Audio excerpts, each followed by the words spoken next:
Hello, everyone. This is the Abundance Oracle here. Please subscribe. I got to start saying that before I start talking. So today is Monday evening now. I think it's almost 6 o'clock Eastern Standard Time. The market closed down about 350 points. I had to go into the city, which is a couple hours drive for me each way. So I listened to the actual news, different channels. You got to see both sides of the story, and it's very interesting how one side is so happy and willing to go through the bumps in the road, and the other side is petitioning, or what do you call it?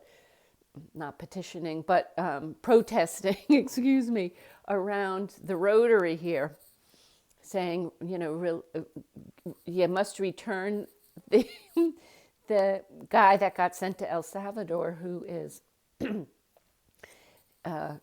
real criminal. They want him back in the United States. And you have to wonder, are these people well? I mean, do you hear what you're asking for? Maybe they don't have family to be concerned about or watch over or anything? It just doesn't make sense to me. It's very perplexing why someone would want a rapist to come back into the United States. Doesn't make sense. Okay, so the market is down a little bit. It was down more early in the morning and then down just a little bit by the end of the day. And they've been saying, oh my gosh, the administration's going to be causing a recession, as if we're not already in a recession.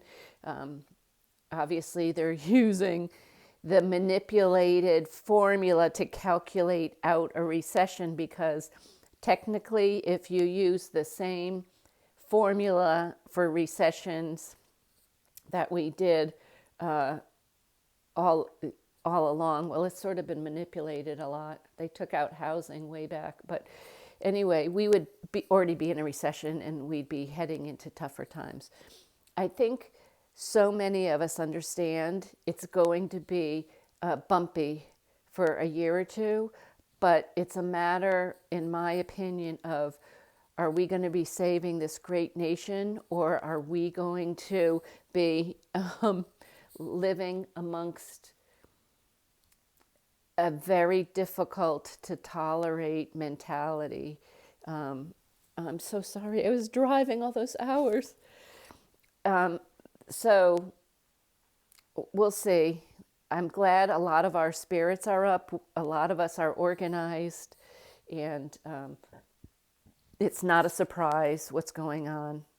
And it's hopeful, which is very nice, because for a long time it's been concerning what the judicial system has been doing to people. And you think, oh, it could be me. The censorship, just a lot of the things that have been happening, slow and steady, now have come to an abrupt halt.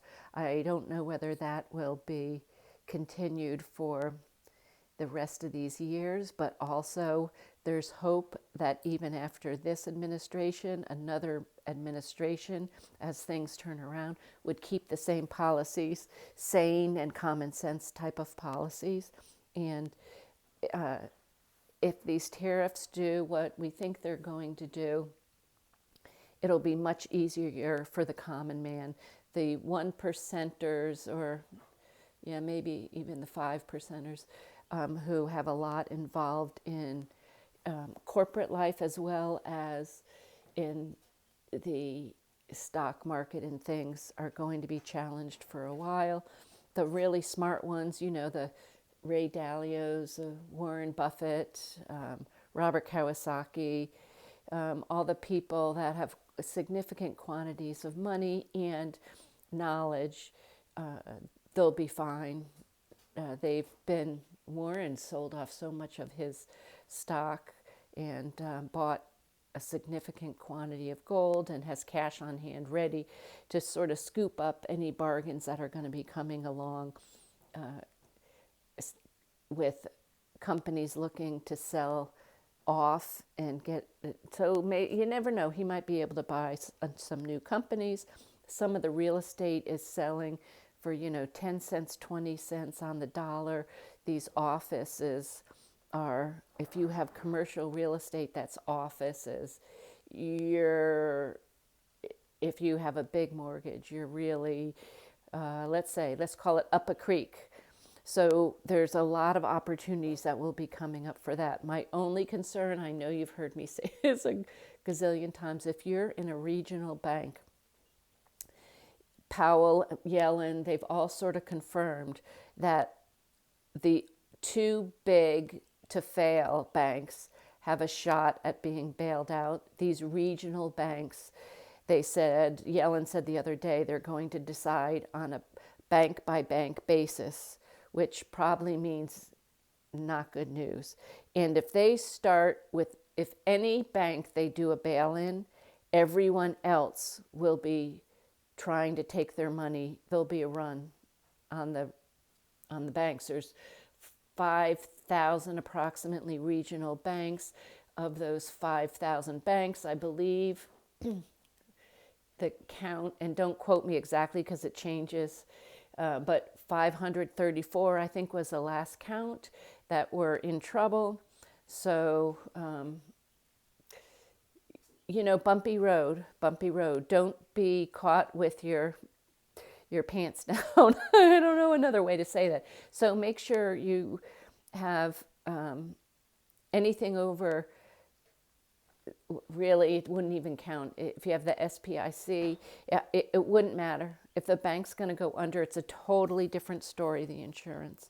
So you've got to find out if your bank falls under that. Practically everyone falls in under the bail-in rules, and there isn't enough money put aside if you get some banks that are failing altogether, then there isn't enough money to reimburse everyone through the SPIC. So if they do the bail-ins, the bank will have 99 years to pay you. Well, it won't be you. It'll probably be your heirs, the money back. And by then, the money will be so inflated. If it's still in its current format, then, so basically you're giving the money away. All right. Well, this is the Abundance Oracle. It's nice that we have hope in the long run, and that we have someone strong enough who's capable, knowledgeable, and able to try and right the ship, as I say. Okay, love you all. Make sure you have backups for your family, and that you are out of debt, that credit card debt. You may want to keep your debt in your mortgage, but credit card debt you should be out of. Cars should be paid off, etc., etc. Keep working on it, and work on it diligently, and you'll be very glad you did. All right. If you have any questions, let me know down below, or comments. Big hugs, and hopefully tomorrow I'm really booked too. I've got to drive far, but I'm trying to get back on my schedule of a morning little inspirational type of video, and then a informational type of video in the afternoon. So I might not be able to catch up. I don't know. I might have to change formats. Well, tell me what you think about that structure. Okay, big hugs. Love you. Go out and get a good job done today. Okay, bye-bye.